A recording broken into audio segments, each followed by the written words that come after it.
They attract. They repel. And they put a new spin on modern technology. From your car to your computer. From high-speed trains to high-tech space propulsion. Harnessing a fundamental force of nature as perplexing as it is powerful. Now, magnets on Modern Marvels.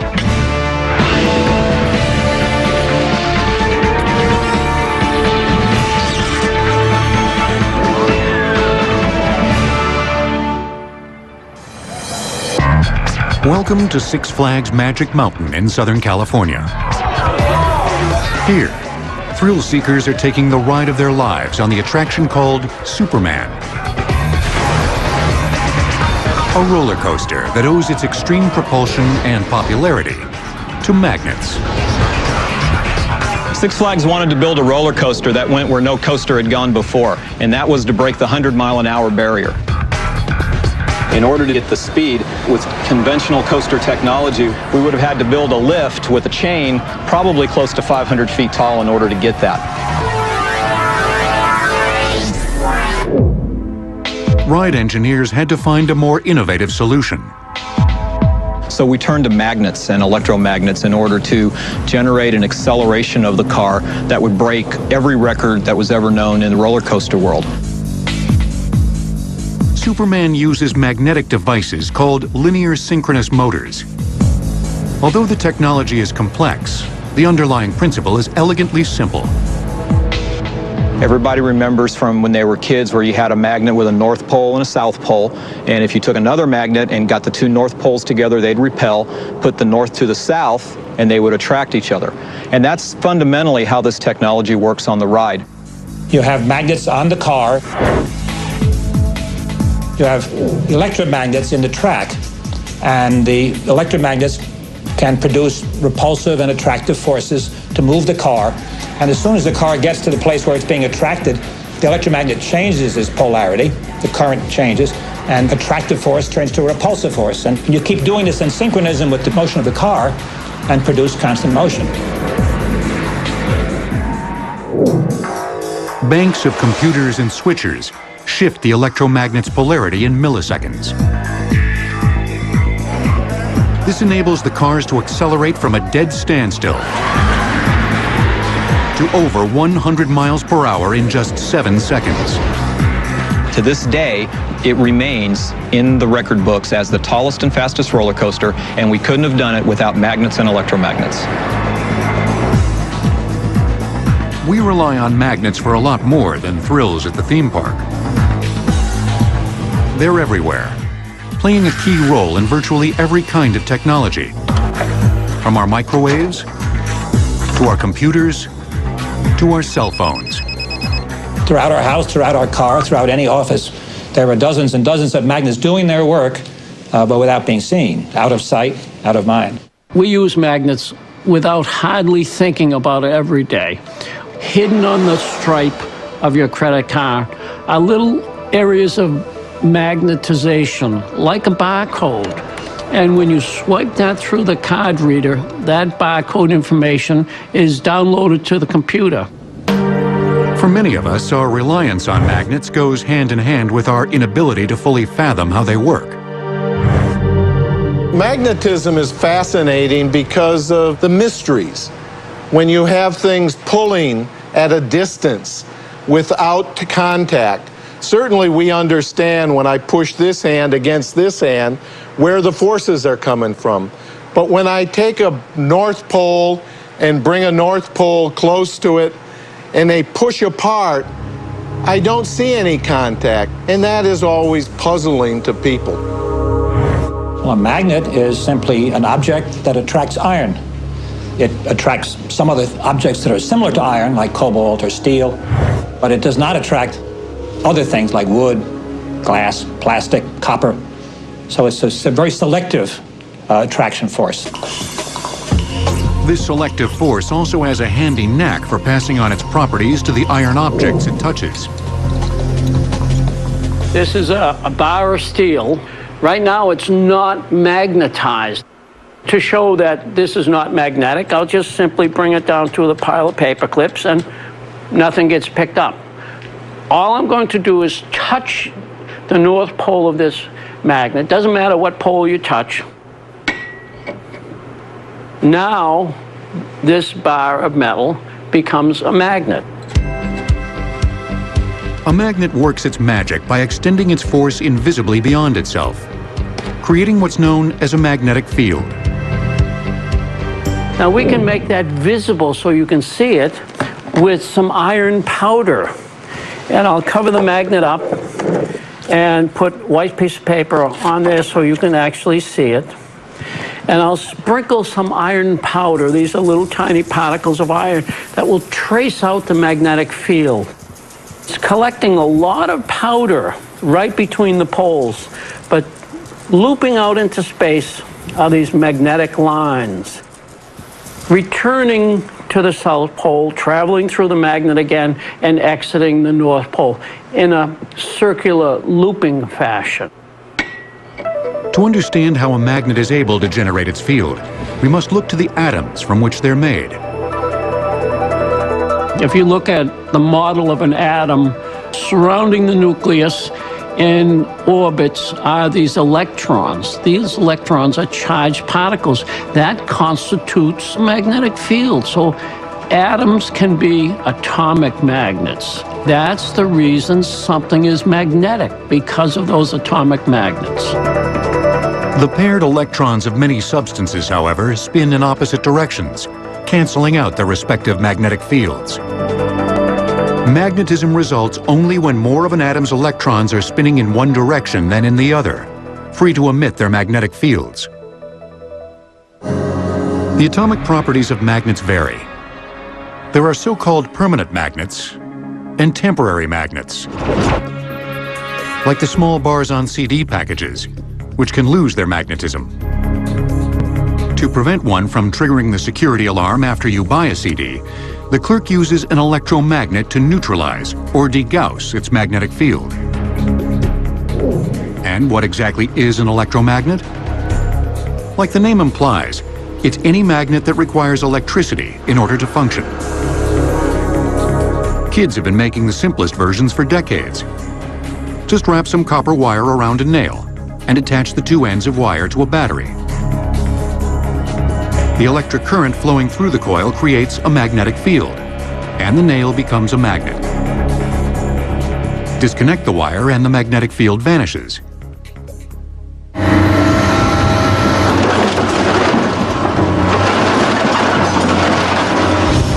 Perhaps no one values an electromagnet more than the junk man. At Columbus Auto Shredding in Ohio, magnets surging with electricity make quick work of scrap metal, bound for recycling centers.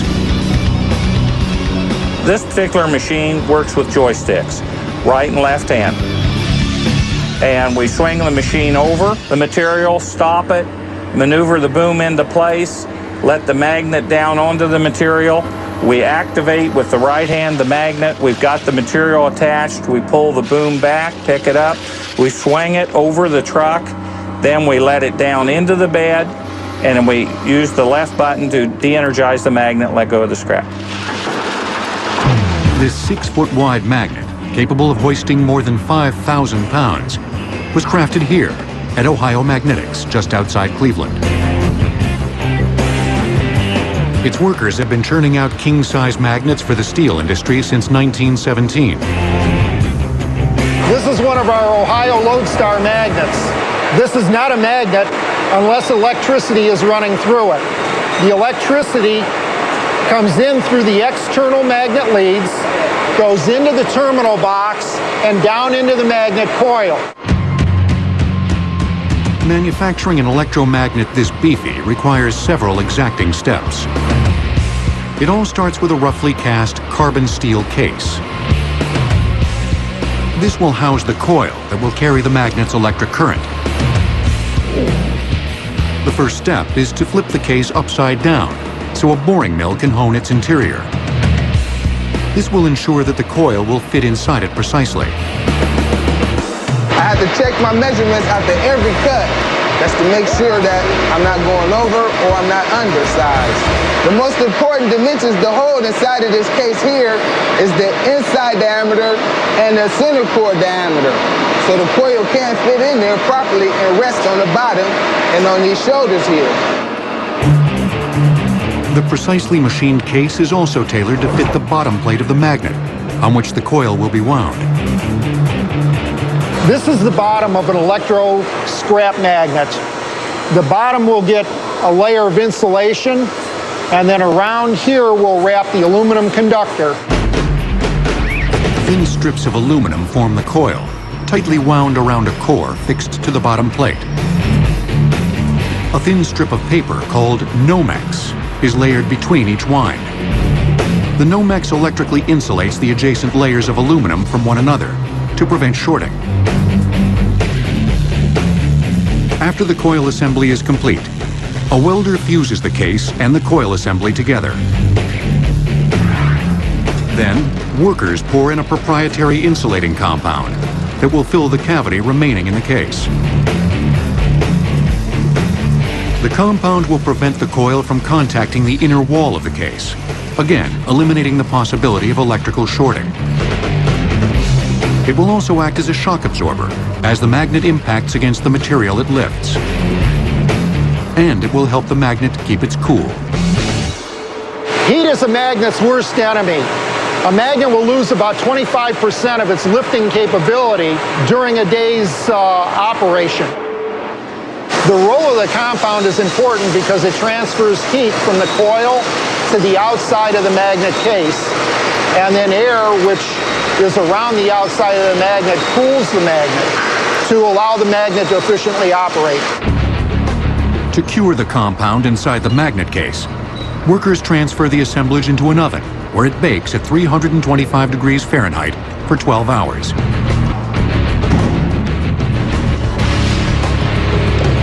Then, after the magnet passes a series of tests, it's ready for action. As we've seen, lifting magnets make all the difference at facilities like Columbus Auto Shredding.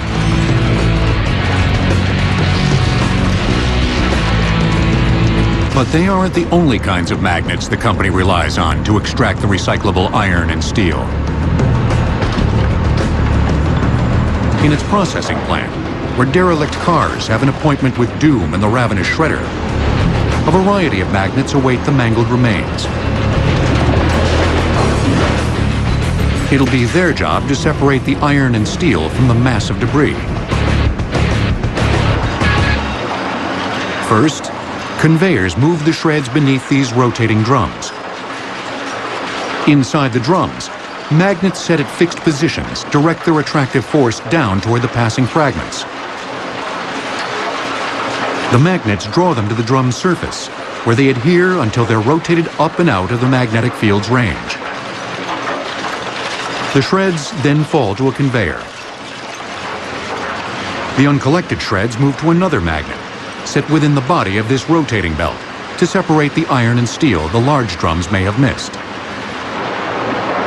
The magnet is in the center, and what happens is material is processed underneath the magnet, picked up by the magnetic field, and then moved out by this conveyor belt until it gets beyond the field of the magnet where it is dropped off.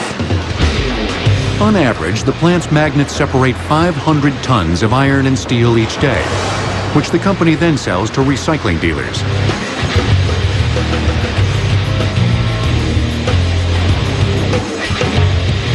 At the junkyard and across the globe, magnets may not always attract a lot of attention, but their contribution is undeniable. One of the most ubiquitous varieties is hanging around in your kitchen. To make it, you have to shake, rattle, and roll. Many cows have magnets placed in their stomachs to attract nails, wire, and other accidentally ingested metals that could harm their digestive tracts. A magnet can safely remain there for the duration of a cow's life. Magnets will return on Modern Marvels. We now return to magnets on Modern Marvels. In our world of technological wonders, magnets are the forgotten stars, performing their vital functions so invisibly we ignore their presence. And of all our unheralded magnets, the one we take most for granted is the enormous one right beneath our feet. The Earth is a giant magnet. An ocean of molten iron at its core generates its magnetic field. The field streams out at the North Magnetic Pole, loops around the planet, and returns through the South Magnetic Pole. This invisible force shields us against the lethal winds of radiation emitted from the sun and distant stars. You can observe this drama in the skies above the Arctic Circle. The cosmic light show called the Aurora Borealis results when the Earth's magnetic field traps solar particles in the atmosphere and deflects them toward the pole. Closer to home, a more mundane variety of magnet plays a slightly less crucial role in our existence, as it clings to the appliance we visit about 11 times each day. Refrigerator magnets have enabled us to turn this nucleus of the American home into an information center and art gallery. Ever wondered where these indispensable little gadgets come from? There's no better place to start looking than FlexMag Industries in Marietta, Ohio. There's at least a 50-50 chance that the products on your refrigerator were made at this facility. FlexMag rolls out up to 100,000 pounds of magnets every day. From the strips that secure your shower door, to the signs you can stick to the side of your car. The two main materials that we use in our flexible magnets are synthetic rubber and then also ferrite powder. This material is made from strontium carbonate and iron oxide. This magnetic powder is only very finely magnetic. As you can see, it doesn't really stick to itself very well, so it has to be very fine and airborne before it'll stick to anything metal. This is where the life of your fridge magnet begins, in what FlexMag calls an intensive mixer. After workers throw in the rubber, bags and all, the ferrite powder showers on top of it. We use rotors to distribute the material evenly, and then there's a large ram that puts pressure on the mix as it is mixing. Between those two, we get an even distribution, and we readily mix the ferrite throughout the rubber. It takes approximately 5 to 7 minutes to run a batch. Once the material is discharged from the intensive mixer, it's not in a format that we can use, so we dump it into what we call a batch extruder. We maintain the temperature of about 275 degrees through this process in order to keep the material so that it's able to extrude it easily. Next, conveyors transfer the extruded compound to other machines that granulate and cool it. Then the powdery mixture passes through heated rollers that press it into a thin sheet. At this point, this humble material wouldn't stick to your fridge or anything else metallic. But now it's finally ready to pass over the simple device that'll turn it into a magnet. It's a roller consisting of powerful permanent magnets classified as rare earths. These particular rare earth magnets are neodymium iron boron and are positioned such that their north and south poles alternate along the length of the roller. Before the sheet passes over this roller, the small ferrite particles in there are really not aligned magnetically in any form or fashion.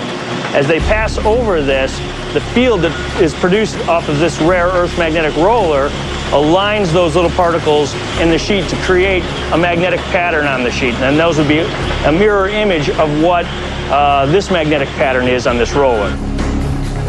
Seconds after the sheet's bottom side is magnetized, a machine laminates its non-metallic top side. This is the side that'll stare back at you from your refrigerator, emblazoned with everything from calendars to the phone number of your local pizzeria. But before FlexMag ships the rolls to its clients who apply those touches, how can it be sure of its product's stick-to-itiveness? One of the ways we make sure that the magnetic material is actually magnetized is we use sheet vellum. The vellum is actually two thin pieces of plastic with a liquid medium in between that holds fine magnetic particles that align with the magnetic pattern. And this material will show you the magnetic imprint on the magnetic sheet. As you can see, it's the same magnetic imprint that we used on the rare earth magnet roller. Magnets have been leaving their distinctive mark on civilization for more than 2,000 years. And it all started with the discovery of a curiously attractive rock.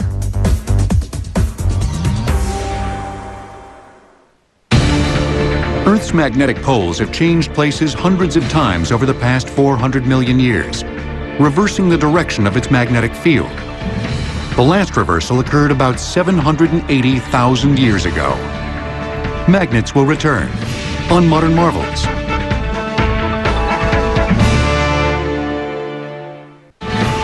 We now return to magnets on Modern Marvels.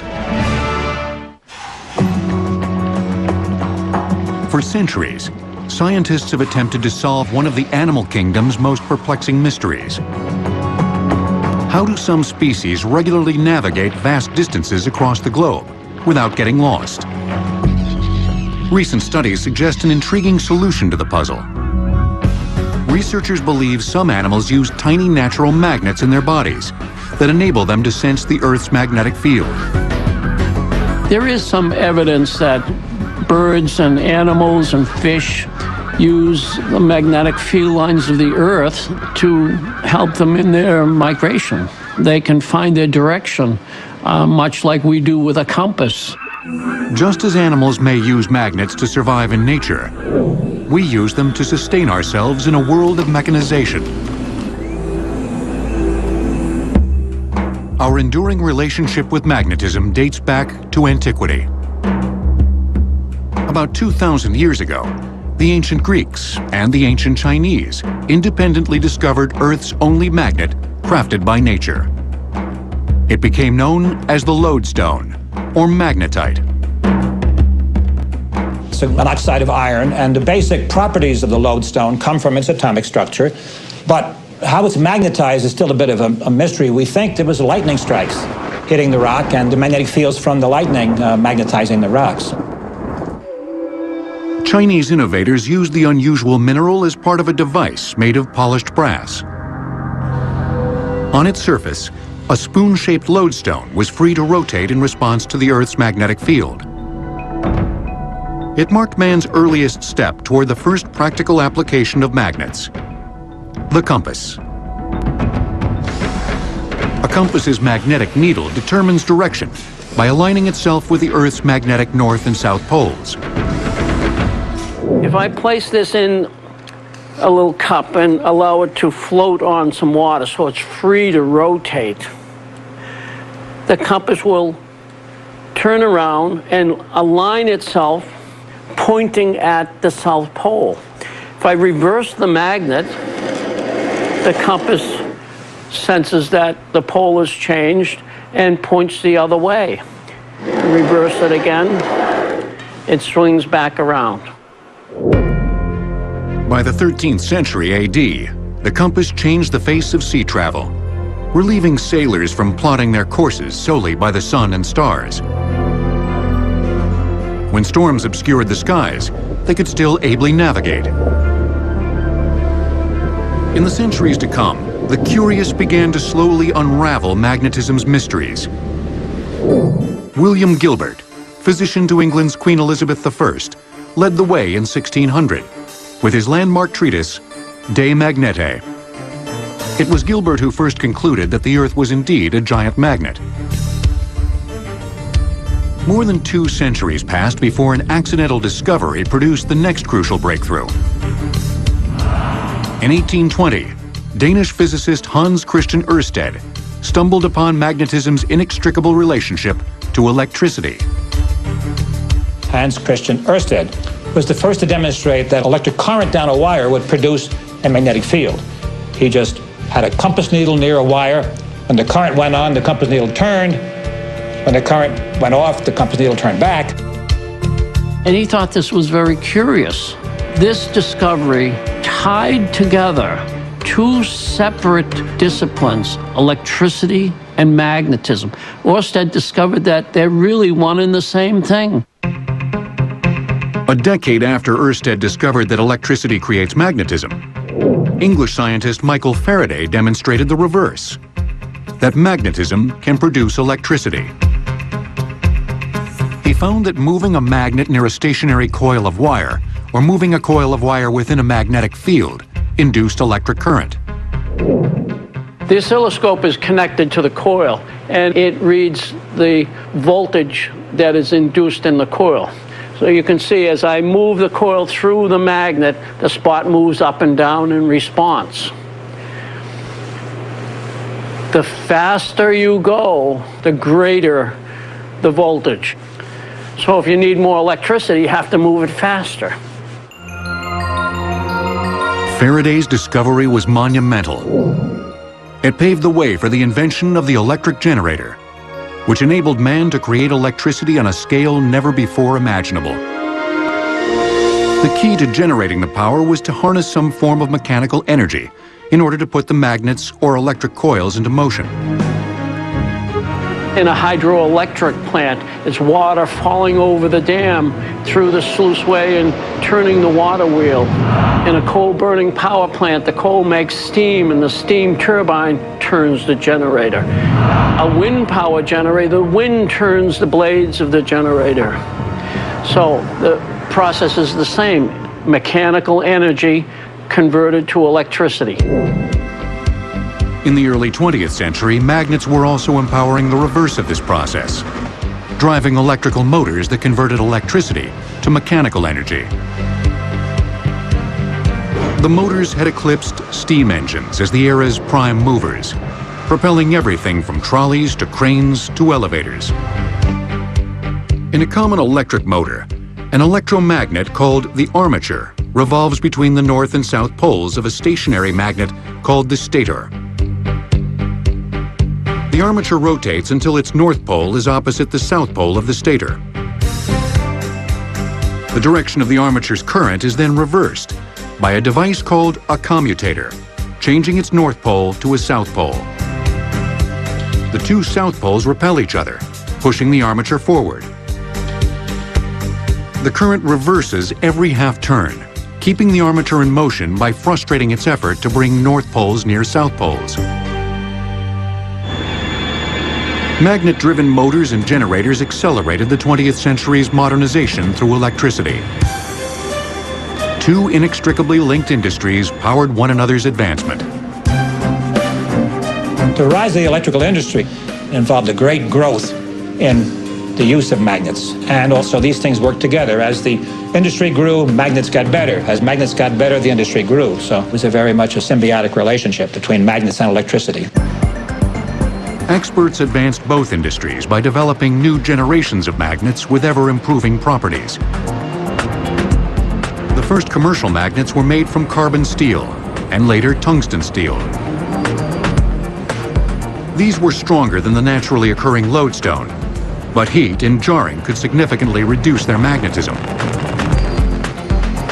In the 1930s, researchers created a stronger, more heat-resistant variety called Alnico, an iron-based alloy containing aluminum, nickel, and cobalt. Still widely produced today, they stored greater magnetism in a smaller package. But without an electric jolt, their magnetic potential remained dormant. You need a very large magnetic field to magnetize them adequately. So what you want to do is have an electromagnet with a large current. Magnetizing the material is a swift and simple process. Just place the wannabe magnets close to an electromagnet, then turn on the juice. The intense magnetic field realigns the alloy's atoms to make it magnetic.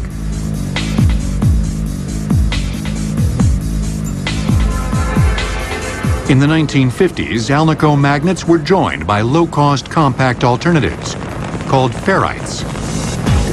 Today, these iron oxide compounds account for about 90% of the permanent magnet market.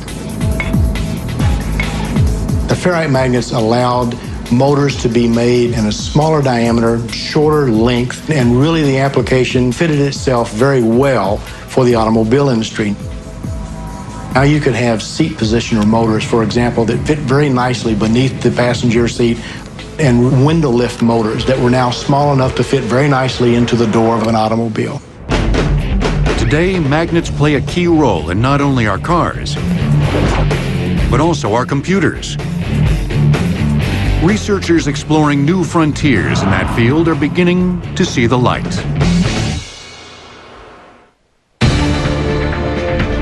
The most powerful known magnetic object in the universe is a neutron star, SGR 180620, in the constellation of Sagittarius.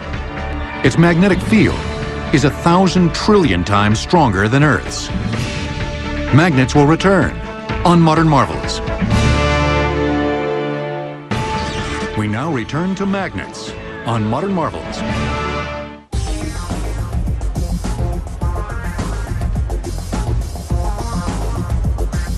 No device illustrates the march of miniaturization and advances in magnets better than the cell phone.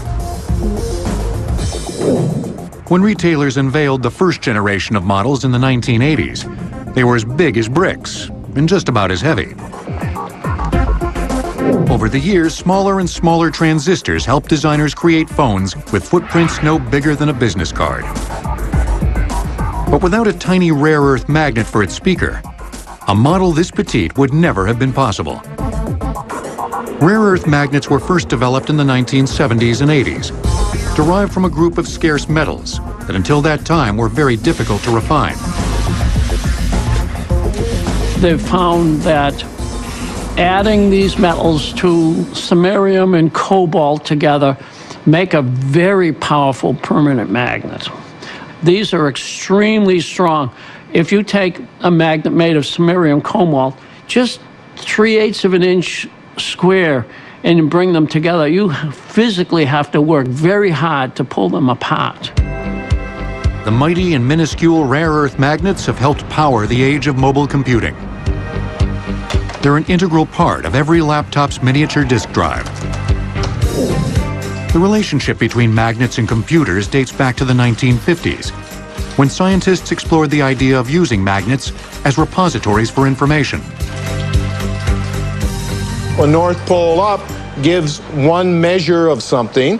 A North Pole down gives another measure of things. And once we can say, this is yes and this is no, then we can build a memory device out of it. Most computers today come equipped with hard drives featuring a layer embedded with tiny magnets. The north-south configurations of those magnets contain encoded information. The hard drive is magnetic. There's a read-write head in the computer that rides just above this rotating disk, and as it rotates, it writes and reads little bits and bytes of information on that disk. It could be a south pole, and next to it, it might write a north pole, so you'd have a 1 and a 0. Ones and zeros are the components of the so-called binary language of computers. What would appear to us as an ocean of indecipherable numbers contains data easily digestible by the computer's processor. Magnetic hard drives, however, retain only part of a computer's data. Semiconductors provide its primary memory, in which most of the computing takes place. The semiconductor memory, known as RAM, is faster, but carries a distinct disadvantage. When you shut off the power, the data disappear. Rebooting your computer takes several minutes because it's reloading the lost data onto the memory chips. Researchers, including MIT professor Carolyn Ross, are searching for an alternative, using magnets. The next big thing that's coming along is called MRAM, that's magnetic random access memory. And what that is a magnetic chip that you can put in your except that when you turn the computer off, the information stays there. And so when you turn the computer back on, all the information is still there and the computer comes on immediately without having to wait for it to boot up. To determine which magnetic material might make the best MRAM chip, researchers place samples in a machine called an alternating gradient magnetometer. This machine has a couple of big magnets. These are electromagnets. So we pass a big current through some coils, and that produces a magnetic field. And it characterizes the magnetic properties of a material, so we can assess whether that will be a good material to use in an MRAM or a hard disk, or other applications like transformer cores, which all use magnetic materials. As the quest for MRAM continues, researchers at Ohio State University are exploring an intriguing alternative. They've created an unusual magnet that also promises to start your computer in a flash. It's made not of iron or steel, but plastic. Presently, plastic magnets remain sensitive to the air. So in our research and our development, we keep our plastic magnets in environments which have no oxygen and no moisture. Researchers produce the plastic magnets by mixing two chemicals, vanadium hexacarbonyl and tetracyanoethylene. What I have here is the vanadium TCNE that's been deposited on a piece of Teflon tape. The easiest way to tell if it's magnetic or not is to stick it next to a magnet and see if it attracts. Ohio State's research teams have learned they can manipulate the strength of this magnetism using surprising new methods.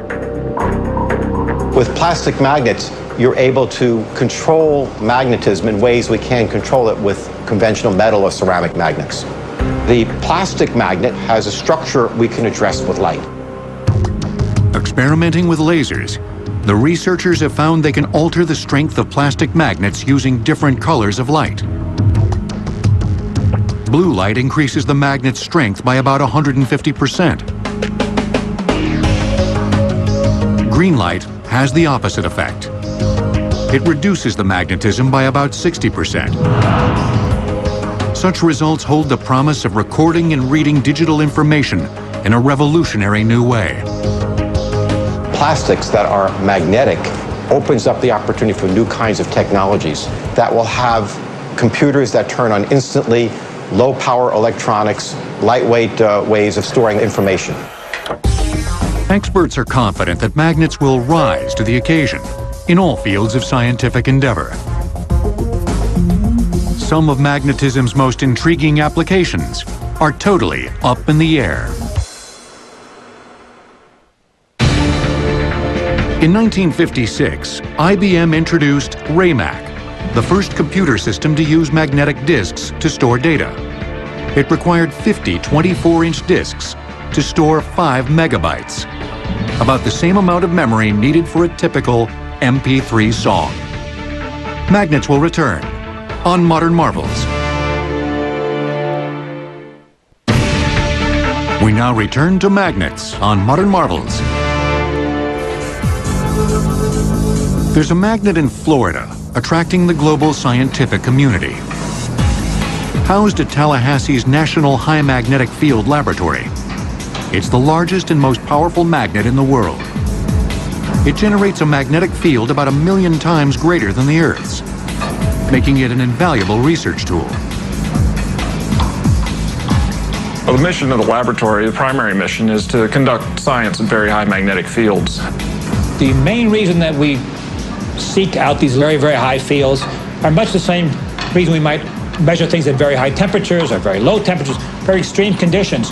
When you move to new areas, just like Captain Kirk and Captain Picard, when you go where no one has gone before, you are bound to learn some new things. The jumbo magnet's awesome force results from the combined power of a giant electromagnet and a nitrogen and helium-cooled superconducting magnet. It's so strong, it can actually levitate materials that you wouldn't expect to react to any magnet. This is possible because most common materials, including water and living tissue, are weakly magnetic. They're said to be diamagnetic, meaning they exhibit a subtle tendency to be repulsed by a magnetic field. One intriguing way to demonstrate this diamagnetic force, as well as the unparalleled power of the lab's magnet, is to enlist the aid of an ordinary frog.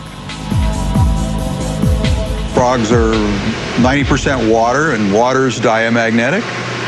And let's imagine what happens when we bring a frog near the center of a high magnetic field region.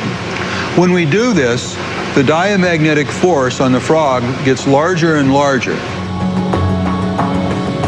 It may look like the frog is floating in water, but it's actually suspended in the air. The magnetic field being generated is so intense that it's canceling out the force of gravity. A magnet's power of levitation over everything from frogs to frying pans represents much more than an amusing parlor trick. It offers a world of tantalizing commercial possibilities. Say you have machinery that you want to spin very, very fast, and ordinary ball bearings won't do because there's too much friction. You could levitate. They're called magnetic bearings. You can levitate the shaft and allow the shaft to rotate it in a magnetic field.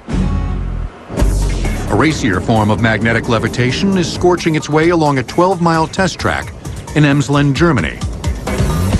Here and in Japan, maglev engineers are developing frictionless rail systems that propel trains at speeds up to 275 miles per hour. Wondering how you levitate one of these 60-ton rail cars? The bottom section of the train wraps around a T-shaped track called the guideway. A set of electromagnets lines both sides of the train's undercarriage. An electromagnetic field generated in the guideway attracts the magnets, lifting the train less than half an inch above the track. A second set of magnets lining the train's sides exerts a lateral force, keeping the vehicle properly aligned. If you're looking for the motor that propels the maglev forward, don't bother looking anywhere on the train. It's laid out flat along the guideway. A system of magnets, like that used on Magic Mountain's Superman roller coaster. This is, for example, another application of the linear synchronous motor. If you synchronize the changing of the poles with the motion of the train, you can keep the forces going. Train engineers aren't the only ones getting a lift out of magnetic levitation. Scientists at NASA are exploring how magnets can give the spacecraft of tomorrow a boost into orbit. One of the things that we're investigating that deals with the use of electromagnetic energy is a launch assist system. And this is a ground-based electromagnetic rail with levitation coils and a linear motor that provides thrust to give a launch vehicle the initial velocity from dead stop up to 400 to 600 miles an hour. We have no contact with the ground due to the levitation, and then the linear motor provides the acceleration and the propulsion in the forward direction. A magnetic levitation launch system would conserve a huge amount of fuel. Fuel that would otherwise be needed to escape Earth's gravity could then be available to propel a craft deeper into space. But some believe magnet technology will play a far more significant role in our quest to reach the stars. Within the next few decades, space propulsion systems could be fueled by superheated gases called plasmas, and magnets may be the key to containing their immense energy.